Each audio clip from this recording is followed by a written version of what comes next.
Discover Urdu knowledge کے معزز ناظرین اکرام السلام علیکم ورحمۃ اللہ وبرکاتہ۔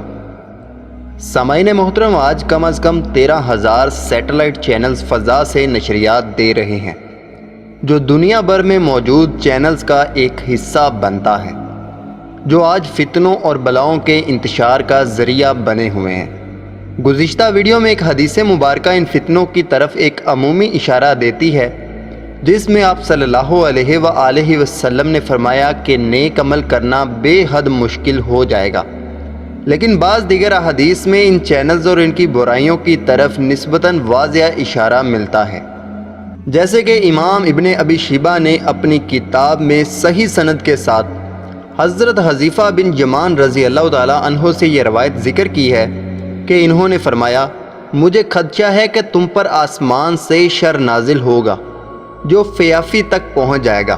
کہا گیا، اے ابو عبداللہ، یہ فیافی کیا ہے؟ فرمایا، بے آباد بنجر زمینیں۔ سامعین محترم، ٹی وی سیٹ ہر اس فتنے اور بد اخلاق چیز کا استقبال کرتا ہے جو مصنوعی سیارے اس تک پہنچاتے ہیں، حتیٰ کہ آج جنگلوں اور صحراؤں میں خیمے بھی اس فتنے سے محفوظ نہیں رہ سکے، اور سکرین پر نظر آنے والی تصویر آپ کے لیے واضح اشارہ ہے۔ اگر آپ اپنے ارد گرد صرف نظر ڈالیں تو آپ کو ٹی وی سیٹ ہر جگہ ملے گا، چاہے وہ دکانیں ہوں، چاہے بازار ہوں، چاہے آپ کا گھر ہو، اور آج تو ہر کمرے میں علیحدہ ٹی وی سیٹ رکھنے کا رواج ہے۔ آپ اپنا موبائل دیکھ لیں یا اپنا کمپیوٹر، اپنے اسکول دیکھ لیں، آپ باقاعدہ پلے گروپ اور نرسری کی کلاسوں میں بچوں کو ٹی وی پر کارٹونز دیکھتے ہوئے پائیں گے، جس عمر میں بچے سب سیکھ رہے ہوتے ہیں۔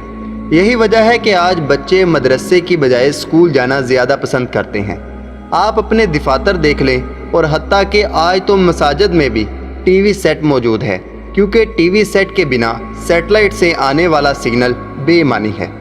سامعین محترم، علامات قیامت میں وہ جنگیں اور مارکے بھی شامل ہیں جن کے بارے میں نبی کریم صلی اللہ علیہ وآلہ وسلم نے خبر دی، خواہ یہ جنگیں مسلمانوں اور کفار کے درمیان ہوں یا خود مسلمانوں ہی کے درمیان۔ اور مسلمانوں کے مبین مارکوں میں سے ایک جنگ صفین بھی ہے، جو سیدنا عثمان رضی اللہ تعالیٰ عنہ کی شہادت کے بعد حضرت علی اور حضرت امیر معاویہ رضی اللہ تعالیٰ عنہ کی فوجوں کے درمیان میں ہوئی۔ حضرت ابو ہریرہ رضی اللہ تعالیٰ عنہ بیان کرتے ہیں کہ نبی کریم صلی اللہ علیہ وآلہ وسلم نے فرمایا، قیامت اس وقت تک قائم نہ ہوگی جب تک دو عظیم جماعتیں آپس میں لڑائی نہ کر لیں، ان کے درمیان قتل اور خون ریزی کا ایک عظیم مارکہ بپا ہوگا، حالانکہ دونوں کا دعویٰ ایک ہی ہوگا۔ صحابہ کرام کے درمیان ہونے والے اس فتنے کے بارے میں اہل سنت کا موقف ہے کہ نبی اکرم صلی اللہ علیہ وآلہ وسلم کے صحابہ کرام عام بشر تھے، لہٰذا صحابہ کے ہاں بھی وہ سب کچھ ہوا جو عام دیگر انسانوں کے ہاں ہوتا ہے۔ ان سے بھی خطا واقعہ ہو جاتی تھی، لڑائیاں ان میں بھی ہوتی تھیں، بلکہ کبھی نوبت جنگوں تک بھی پہنچ جاتی تھی، لیکن رسول اللہ صلی اللہ علیہ وآلہ وسلم کے صحابہ کرام رضی اللہ تعالیٰ عنہ تمام لوگوں سے بڑھ کر نیک اور نبی کریم صلی اللہ علیہ وآلہ وسلم کی سیرت پر عمل کرنے والے تھے۔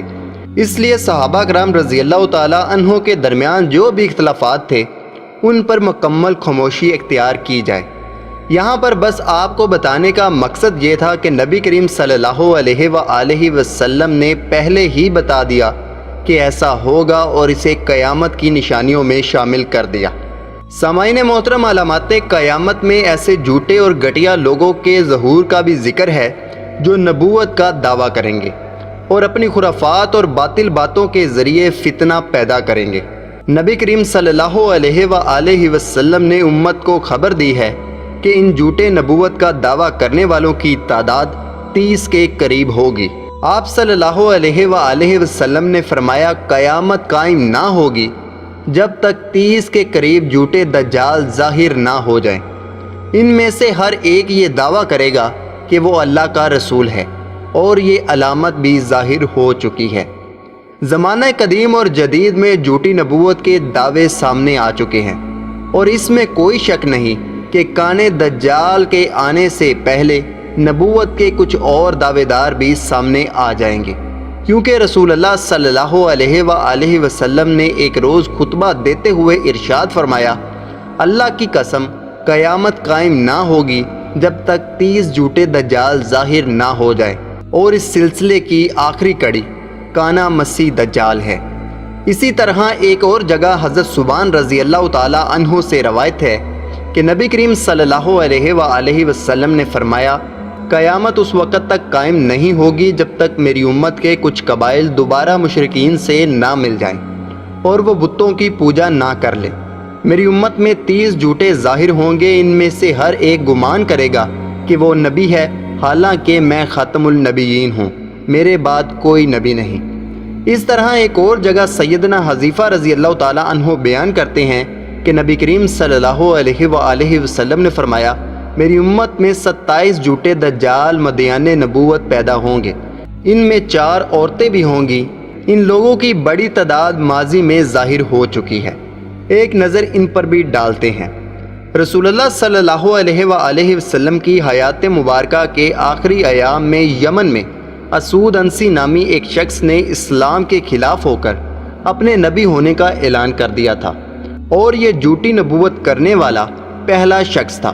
اس کے جنگجو ساتھیوں نے 3-4 ماہ میں پیش قدمی کر کے یمن کے تمام علاقوں پر قبضہ کر لیا تھا۔ نبی کریم صلی اللہ علیہ وآلہ وسلم نے یمن کے سچے مسلمانوں کی طرف پیغام ارسال کیا کہ وہ اس جھوٹے دجال کو ختم کر دیں۔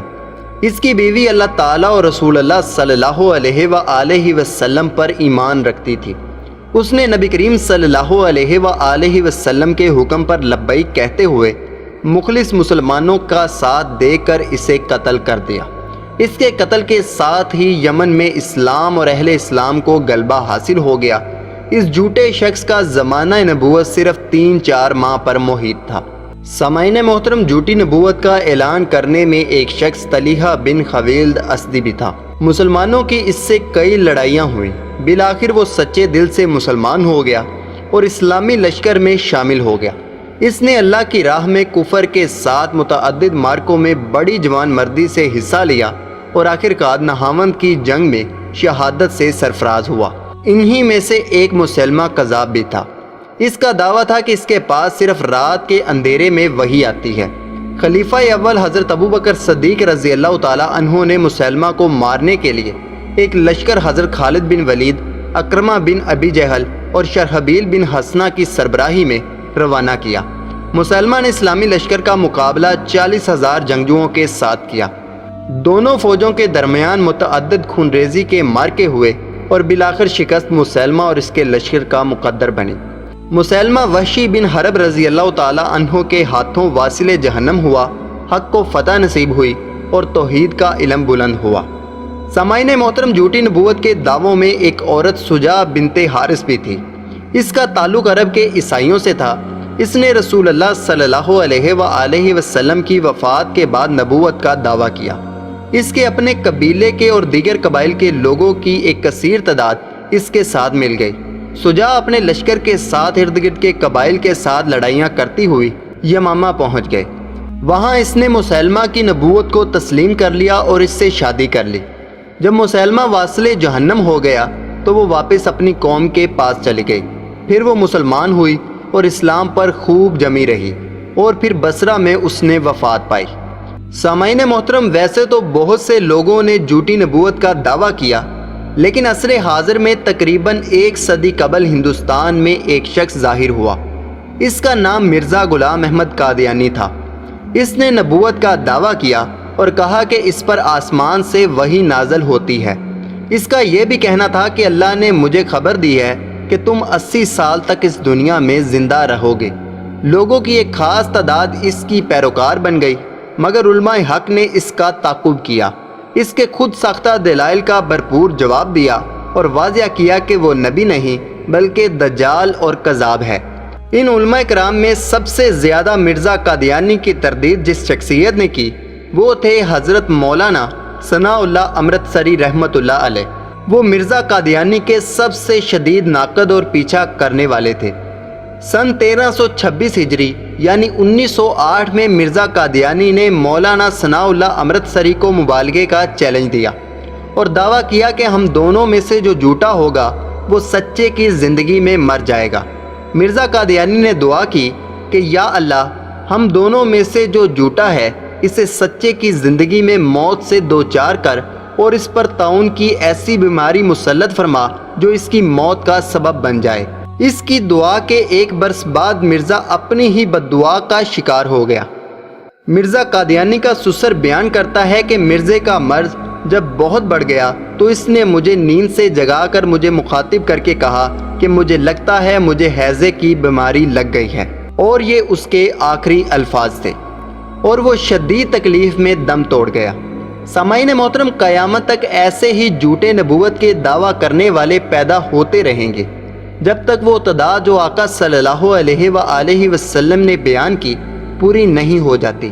لیکن بہت سے علماء کہتے ہیں کہ یہ تعداد پوری ہو چکی ہے، باقی اللہ کی ذات بہتر جانتی ہے۔ انشاءاللہ اگلی ویڈیو میں قیامت کی مزید نشانیوں پر بات کریں گے جو پوری ہو چکی ہیں۔ تب تک کے لیے اللہ حافظ، اللہ نگہبان۔